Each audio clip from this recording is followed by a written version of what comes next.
Waste Bengal की politics और law enforcement agencies के बीच चल रहा कन्फ्रंटेशन अब एक लेवल और ऊपर पहुंच चुका है। यानी मामले की दस्तक अब सुप्रीम कोर्ट के दरवाजे तक पहुंच चुकी है। जी हां व्यूअर्स, इस ऑनगोइंग हीटेड क्लैश में ईडी और चीफ मिनिस्टर ममता बनर्जी एक और जबरदस्त मूव इनिशिएट करते हुए दिखाई दिए हैं। ये डेवलपमेंट उस वक्त आई जब स्टेट गवर्नमेंट और सेंट्रल एजेंसी ईडी के बीच टेंशन पीक पर है। कुछ दिन पहले ईडी ने इंडियन पॉलिटिकल एक्शन कमेटी यानी आईपैक के हेडक्वार्टर्स और उसके डायरेक्टर प्रतीक जैन के कोलकाता रेजिडेंस पर रेड्स कंडक्ट की थी। ईडी का कहना है कि ये सर्चेस एक मनी लॉन्ड्रिंग इन्वेस्टिगेशन का हिस्सा हैं, जो एलिज्ड कोल स्मगलिंग और हवाला ट्रांजैक्शन से लिंक्ड है। एजेंसीज के ऑफिशियल ने क्लेम किया कि उनके पास स्पेसिफिक इनपुट्स और एविडेंस थे जिनकी बेसिस पर ये एक्शन लिया गया।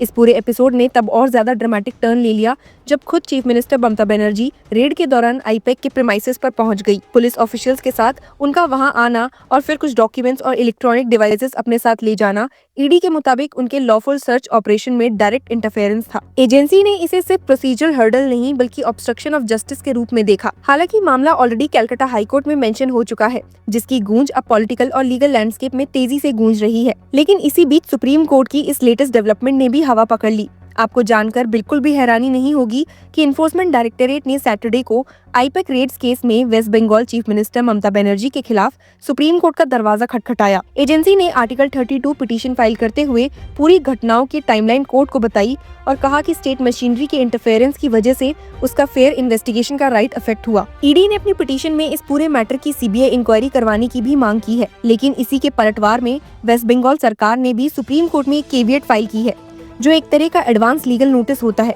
इसका मतलब ये है कि अगर इन्फोर्समेंट डायरेक्टरेट आईपैक केस से रिलेटेड कोई भी रिलीफ या ऑर्डर सुप्रीम कोर्ट से मांगे तो बिना वेस्ट बंगाल गवर्नमेंट को सुने कोर्ट डिसीजन ना ले। जी हाँ, स्टेट का कहना है कि जब इतना बड़ा कॉन्स्टिट्यूशनल और फेडरल बैलेंस का सवाल हो तो उनका पक्ष सुने बिना कोई इंटरिम और फाइनल ऑर्डर पास नहीं होना चाहिए। इस केवियट को बंगाल सरकार ने एक प्रिकॉशनरी लीगल शील्ड के तौर पर प्रोजेक्ट किया है, ताकि ईडी अगर सुप्रीम कोर्ट का रुख करे तो स्टेट अपनी बात फॉर्मली रख सके। Now responding to a question regarding ED's charge that West Bengal Chief Minister Mamata Banerjee obstructed investigation during raids at IPAC office in Kolkata, Rajya Sabha MP and senior advocate Kapil Sibal says the ED should first tell what they were investigating.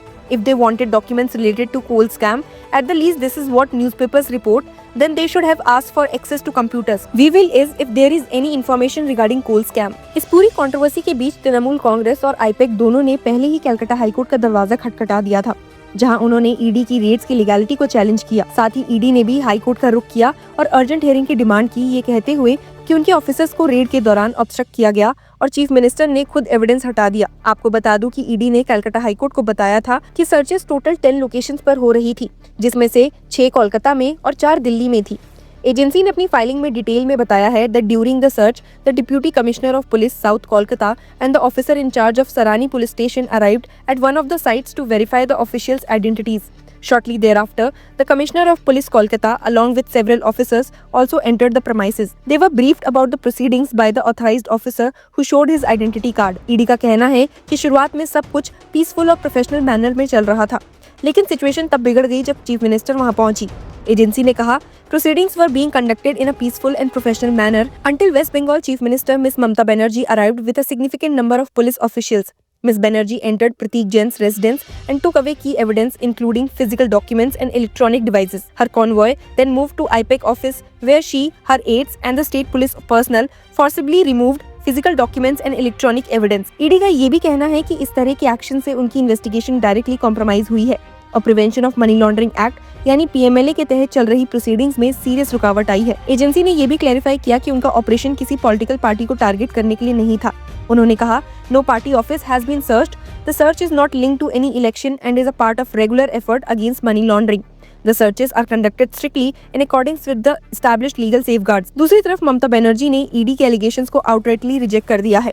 उन्होंने Reds को most unfortunate बताया और कहा कि central agency असल में तृणमूल कांग्रेस के sensitive internal documents हाथ में लेना चाहती थी, जो पार्टी की फंक्शनिंग और आने वाले असेंबली इलेक्शन से जुड़े हुए हैं। उनका मानना है कि ईडी का एक्शन प्योरली पॉलिटिकल वेंडेटा है और ऑपोजिशन को डिस्टेबलाइज करने की स्ट्रेटजी का हिस्सा है। कलकत्ता हाईकोर्ट में आईपैक रेड्स केस की हियरिंग के दौरान कोर्टरूम का माहौल काफी टेंस रहा। जस्टिस सुरभा घोष की सिंगल जज बेंच ने दोनों साइड्स के आर्गुमेंट सुने। शुरुआत में ही काउंसिल ने कह दिया that absolutely not a PMLA matter, it is a PMLA matter not a PMLA matter, और फिर ऐड किया that this is not a bail और any anti arrest case my lord, absolutely not a PMLA matter my lord. ED के council ने petition को misconceived बताया और कहा, I am appearing on behalf of the ED. This is a press release by the CBI after the raids were over. ED ने ये भी alleged किया that CM has taken the oath of the Constitution. CM is preventing the law enforcement agency, my lord, from discharging their duties. कुछ lawyers ने public interest का हवाला देकर intervene करने की भी कोशिश की थी, ये कहते हुए that from the public at large, my lord, this cannot be an individual matter. जब बेंच ने पूछा that intervention no, who are you? तो इस पर उन्होंने बिल्कुल कहा that we are officers of the court and also we represent lawyers union, my lord. Argue किया that because she holds the public office, my lord. Court ने clear किया that if you want to intervene, you can go for public interest litigation और add किया that public interest litigation I could have understood this is not really a public interest litigation। पर जब lawyers ने राजीव कुमार और संदेश खाली जैसे पुराने केसेस का रेफरेंस दिया तो बेंच ने उन्हें टोकते हुए बोला, please confine your submission to the present matter not the earlier matters. आखिर में कोर्ट ने डिसाइड किया था कि मेन पिटीशन और ईडी के काउंटर केस साथ में सुना जाएगा एट 2:30, लेकिन आफ्टर लंच इतनी क्राउडिंग हुई कि जज कोर्ट रूम लीव कर चली गई विद नेक्स्ट डेट टू 14 जनवरी। इसके बाद ईडी ने अपनी प्ली, जिसमें चीफ मिनिस्टर के खिलाफ एफआईआर रजिस्टर करने की मांग की थी, उसे भी अर्जेंट लिस्ट करवाने की रिक्वेस्ट एक्टिंग चीफ जस्टिस के बेंच के सामने रखी। इसके साथ ही ये भी डिमांड किया कि बेंच को चेंज कर दिया जाए। हालांकि acting chief justice Sujoy Paul ने ये दोनों डिमांड्स को रिजेक्ट कर दिया है। ईडी अपनी पिटीशन में स्टैंड मेंटेन कर रही है कि ममता बनर्जी ने डायरेक्टली एजेंसी के काम में इंटरफेयर किया और सर्च ऑपरेशंस को ब्लॉक किया, जो एक सीबीआई केस से अराइजिंग मनी लॉन्ड्रिंग प्रॉब का हिस्सा था। ईडी के मुताबिक ये प्रॉब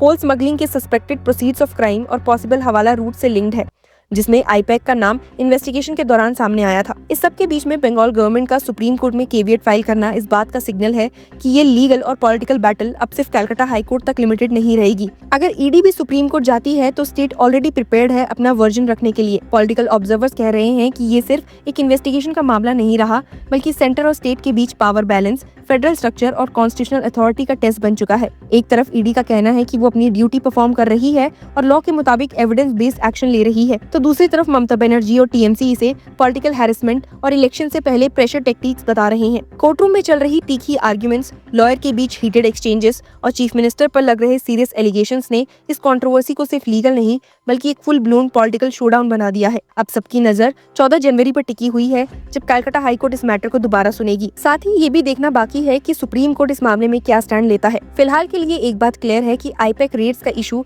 अब सिर्फ इन्वेस्टिगेशन नहीं बल्कि वेस्ट बंगाल की पॉलिटिक्स और इंडिया के फेडरल लीगल सिस्टम का एक हाई वोल्टेज टेस्ट बन चुका है, जहां हर स्टेटमेंट, हर डॉक्यूमेंट और हर कोर्ट ऑर्डर का पॉलिटिकल और कॉन्स्टिट्यूशनल मतलब निकाला जा रहा है। So stay tuned to get all the updates in this case.